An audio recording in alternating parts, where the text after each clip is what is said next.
This is Woodman here, and while I don't want to beat a dead horse, sometimes we need to talk about how we cut connections between people, how we disentangle ourselves from emotional or spiritual ties that no longer serve our best purposes or well being or personal growth.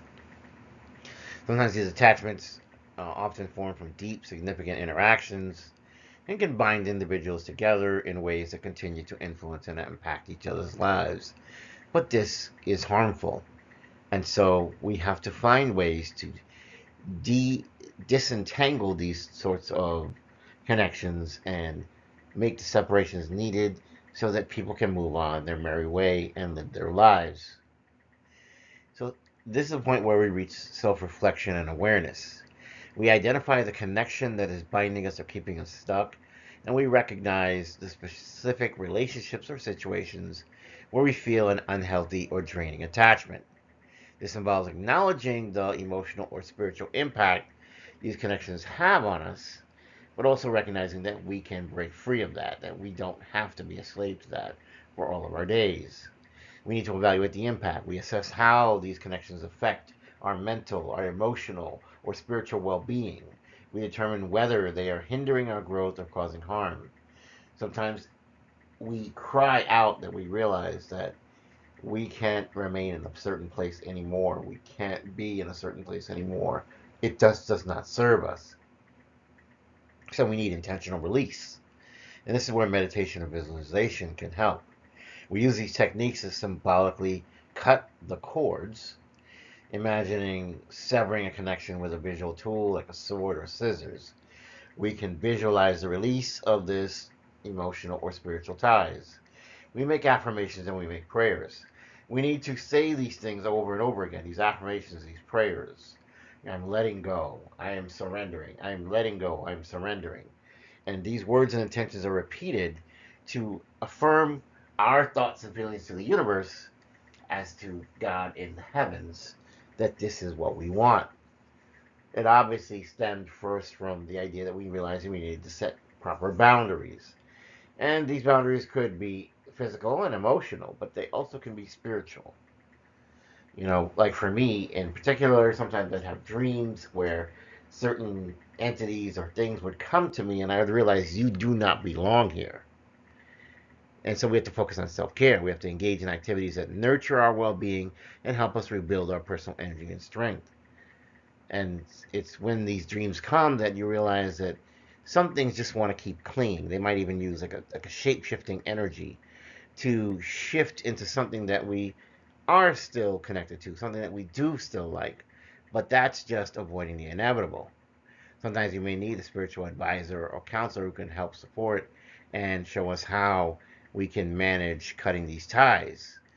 And so we have to engage in these rituals or these community practices that support cleansing our energy, cleansing our space, and releasing all negative energies because these energies want to linger. These energies are addicted. These energies refuse to leave. And so this is where personal growth and well-being is of utmost importance and very paramount. Emotional health, we deal with persistent or negative or unhealthy connections, which hinder our personal growth and emotional health. Severing the ties of these allows us to move forward without the burden of past issues or influences. For example, my parents are both passed on and I love them dearly.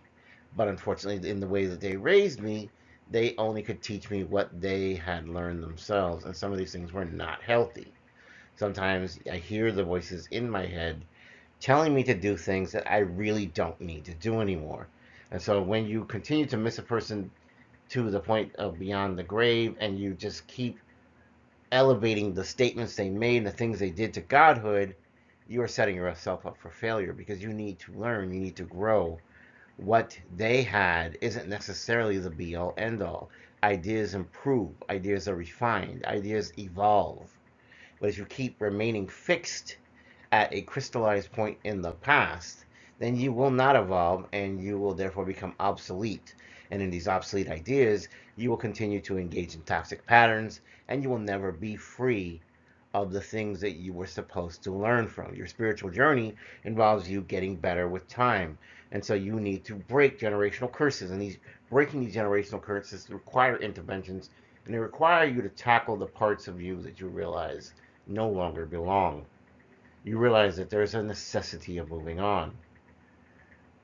So you have to preserve yourself. And to protect yourself and maintain your own spiritual and emotional health, it may become necessary to distance yourself from ideas or people who are not ready or able to change. And that includes people from the past, people who have passed on, who are speaking in your head. And they're telling you, don't do this. I wouldn't do that if I were you. But you may realize that, you know what are they talking about, right? Like, for example, my father once told me, computers will never be anything. And okay, now he's passed on, and computers are everything. This was an outdated concept which no longer needed to stay in my mindset. By putting him on a really high status and then saying, oh, I'm going to listen to his words. He said computers will never be anything, and he was the wisest guy I know, so I'm going to keep believing that computers can never be anything. You can clearly see how that doesn't serve us in this modern day and age that we live in, because computers are everything. They're in our phones, they're in our laptops and our tablets and smart houses and smartphones and smart cars. Everything now is powered with computers. Computers are everywhere and they power everything, whether they are mini computers, large computers, whatever the case may be.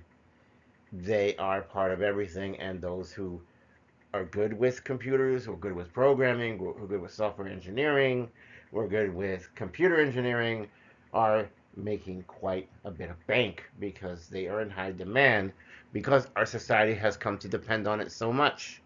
So circumstances continuously evolve, people grow, interests grow, goals grow, world views shift, technology changes. Even a computer you buy a year ago became obsolete 6 months after you bought it. So we have to realize that we have to constantly adapt and change. That ultimately, when we lose the ability to adapt and change, that's when we start to die slowly inside. Because the world is always changing. It is always changing, no matter how much we may want to cling to the past. We may still keep certain rituals, we may still keep certain things that we pass down from generation to generation, and we really harp on the importance of that we don't want to lose our ways.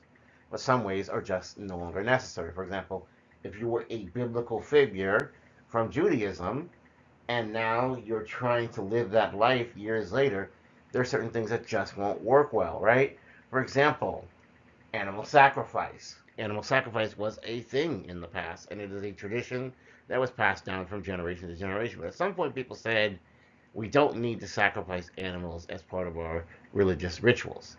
That's not to say it doesn't still happen. Obviously, yes, you've heard the stories of people killing chickens, people killing goats, and all sorts of crazy things. But nonetheless, those who have grown and evolved don't do that anymore.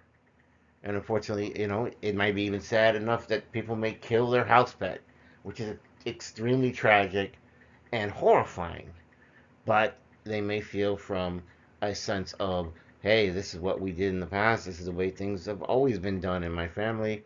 Sometimes it is time for certain things in the family to be recognized as harmful, negative, even curses, and that we need to cast those things out and move forward. We need to grow. God wants us to grow. The universe wants us to evolve. We have to prioritize our own well being, and therefore, the toxicity of old patterns can be challenging for us, and we won't get greater personal fulfillment if we don't recognize the problems and realize that no matter who gave us this information, no matter who taught it to us, no matter who in our line that said, oh, well, that's the way things are always going to be, that's not necessarily making it right. People could have been doing the wrong things for the past 1,000 years. Just because someone did it before you doesn't make it right. So we need to keep changing. We need to keep moving forward. We need to let go of the past, whether that's people of the past, a location of the past, a place you lived, a place you worked, whatever the case may be. When it no longer serves you, you move on. And so this is why we have this image here of these ships that are passing in the night, because at some point they can't stay next to each other. Each ship has to go its own way. And so while it may have been fun for a time for the two ships to maybe be in a halted pattern and communicate. Clearly, based on this storm, it's not going to be safe to stay out there and just be dead in the water. These ships need to get to their destinations. And if those destinations don't align, if they're going in different directions, so be it. If something is truly for you, it will always be for you and it will always return to you. But if something is way out there and it's just far too cumbersome, far too problematic to try to maintain a connection to it, sever the connection. Let it go. It's okay. You can do that. You can move forward. Don't let the past haunt you. Don't let the ghosts of the past haunt you. This is where many people get stuck in their lives, in their life purpose, is that they don't recognize the need to let go of past things that are no longer in your best interest. And I've learned to do that. I've been through a lot of people, particularly because over let's say in my life, I've become attached to people, whether it was through marriage or through relationships or friendships or just dating or whatever the case may be. I've dealt with some people that were fairly toxic. I've dealt with some people that were very domineering. I've dealt with some people that were fairly selfish. And after a while, maybe sometimes I lessened or diminished myself in order to keep those people around, to buy the peace. But why? Why would I do that? That would mean I don't have a certain sense of a self esteem. And so, if I have a self esteem, I can learn to say, no, you've crossed the line one too many times. This relationship is not productive. Yes, I know we've been friends for the past 20 years, but now it's no longer the case that we need to remain friends. It's time to let it go. It's time to let things die. And it's okay to let things die. And when they die, you mourn them, but you move forward. And you don't have to sit there and go to a grave of something. And I'm being, not literal here. I'm being very metaphorical, right? I'm not talking about, hey, don't go to your parents' grave every month to put flowers. That's not what I'm saying. I'm just using a metaphor here.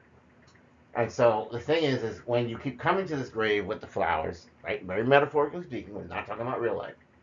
And you sit there and you just have these whole conversations there. And it's almost like as if to say you just not over the fact that something is gone, the fact that something has died, the fact that something has come to an end. You're being stopped by that thing. And you have a life to go live, but you'd rather spend your time there reminiscing about things that are no longer here. Space time is a funny thing, and as I've told you before in many other videos, it's not necessarily linear, but we perceive it in a linear fashion. And so when we do that, we are in this modern time period looking back on things which were in prior time periods from a linear standpoint. But that's not where we're headed. And if that's where we're headed, if that's our be all and end all, we just want to remain stuck there, sitting by that grave with the flowers, and just that's our whole life, then we are accomplishing nothing. If we want to sit there and we just say, well, you know what, I don't even like modern day TV shows. I just want to watch the shows of the 1940s and the 1950s because that's when television was good. I mean, that's all well and good, right? That's your choice. I can't tell you what to do, but I'll tell you this. The fact that all you're going to do is keep watching reruns till the end of your life, because you've probably seen most of these shows that you tend to favor, over and over and over again. And yes, it might be great. Maybe there's some wonderful messages. I get it. But at some point, you have to say, well, there's something I like that's been created in this modern era. There's something I like. And even if that's not it, you just still don't have to sit there and just keep listening to those shows over and over and over again. You can maybe write your own stories. Maybe if you feel that the stories you don't like because an author wrote a certain way you don't like, a screenwriter wrote a certain way you don't like, create your own stories. Do something. Innovate. Create new. Innovate so that you can bring new ideas into the discourse. If you feel that people are going in the wrong direction, tell them why. and then come up with your own ideas and create. Creation is living. Repeating things over and over again that other people have said and done is not. And that's what I'm trying to get to you, is that at some point we have to reevaluate things and realize that we cannot elevate certain past things to a godlike level, to a level of just worship where we sit there and we're just worshiping things from the past that no longer have any relevance in our future. So if you like this message, please like, share, and subscribe. If you're new here, welcome aboard. This is a safe space. Welcome to the family. If you are a loyal supporter, I love you. Thank you so much. You make this channel great. In the name of the Most High God, I wish you health, wealth, prosperity, and abundance, and protection going forward. Woodman out. Take care until the next time. Bye.